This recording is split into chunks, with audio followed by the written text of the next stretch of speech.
Assalamualaikum warahmatullahi wabarakatuh. Halo teman-teman, apa kabar? Saya harap kalian semua dalam keadaan baik ya. Perkenalkan, nama saya adalah Indah Purnamasari. Saya mahasiswa Institut Agama Islam Negeri Bengkulu, Fakultas Usul Haludin Adab dan Dakwah, Prodi Bimbingan dan Konseling Islam. Saya dari kelas BKI 1C. Video ini saya buat untuk memenuhi tugas UAS, ujian akhir semester mata kuliah Sosiologi, yang dibimbing oleh Bapak dosen Wira Hadi Kusuma. Baiklah teman-teman, mungkin itulah perkenalan singkat saya. Saya ucapkan terima kasih dan selamat menyaksikan.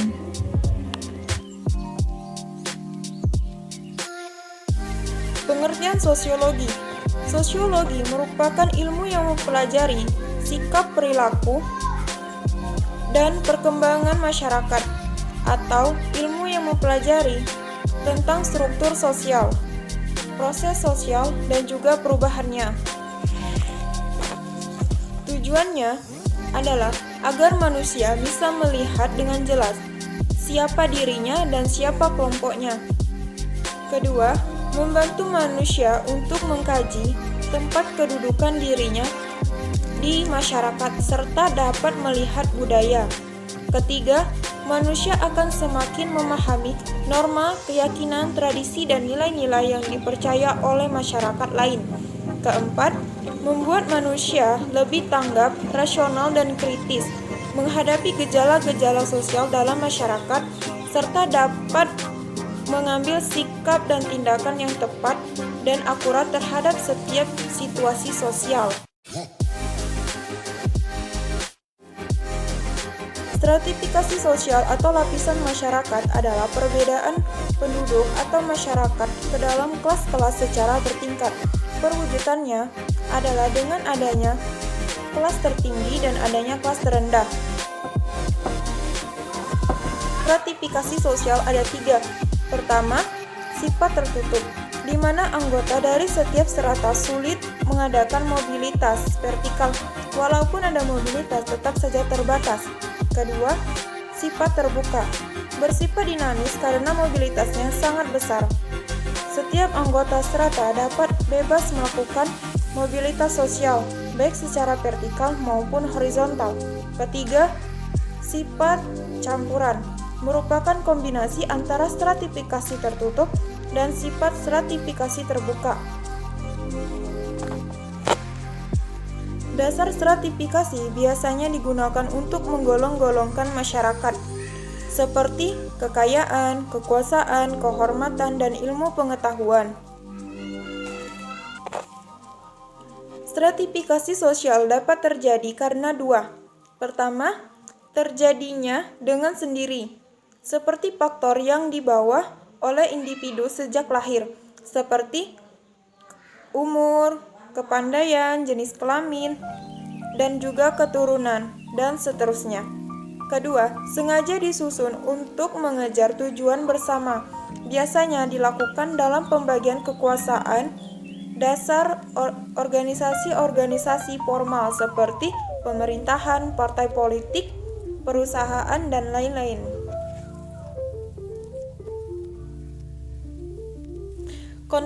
Konflik adalah keadaan di mana tidak ada kesesuaian antara 2 orang atau lebih, sehingga menimbulkan pertentangan. Maka dari itu, suatu konflik harus segera diselesaikan. Menurut saya, ada beberapa hal yang perlu dilakukan untuk menyelesaikan konflik. Pertama, dengan melakukan bermusyawarah. Kedua, dengan memahami cerita permasalahan konflik tersebut. Ketiga, menemukan solusi terbaik dan mencari pendapat agar konflik terpecahkan. Keempat, menghadirkan pihak ketiga yang akan memberikan nasihat agar dapat menyelesaikan konflik tanpa adanya paksaan atau memihak. Kelima, dengan cara melakukan negosiasi atau tawar-menawar, kompromi, dan juga berunding. Ketujuh, bekerja sama dalam menghadapi konflik dan juga mencari penyelesaiannya. Menurut pendapat saya, bagaimana cara kita menyikapi perbedaan agama, suku, ras, adat istiadat, dan lain sebagainya, itu adalah dengan cara kita menjunjung tinggi toleransi. Toleransi merupakan sikap menghargai dan menghormati setiap tindakan manusia. Sikap ini perlu dikembangkan dalam kehidupan atau interaksi sehari-hari dengan orang lain, dalam keberagaman aktivitas dan kebudayaan yang Indonesia miliki. Kita sebagai manusia yang tidak dapat hidup sendiri, tentang membutuhkan orang lain dan senantiasa mengembangkan sikap toleransi dan menciptakan kerukunan hidup secara terus-menerus. Salah satu upaya untuk mewujudkan sikap toleransi yaitu dengan menciptakan suasana yang kondusif dan membuat orang lain merasa nyaman berada di dekat kita. Oleh karena itu, saling menghormatilah dalam perbedaan agama, suku, ras, adat istiadat, dan perbedaan-perbedaan lainnya. Hubungan sosiologi dengan bimbingan dan konseling. Pada hakikatnya, manusia adalah makhluk sosial yang ditandai dengan adanya hubungan manusia antara yang satu dengan yang lainnya. Hubungan ini merupakan kebutuhan bersama. Tidak ada satupun manusia yang bisa hidup sendirian. Manusia dimanapun berada tidak dapat dipisahkan dari lingkungan masyarakat.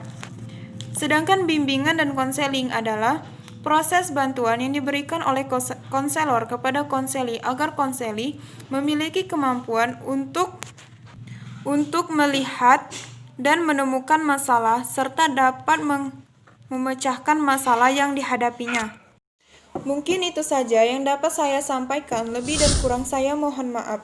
Saya akhiri, wabillahi taufiq wa hidayah. Wassalamualaikum warahmatullahi wabarakatuh. Sampai jumpa.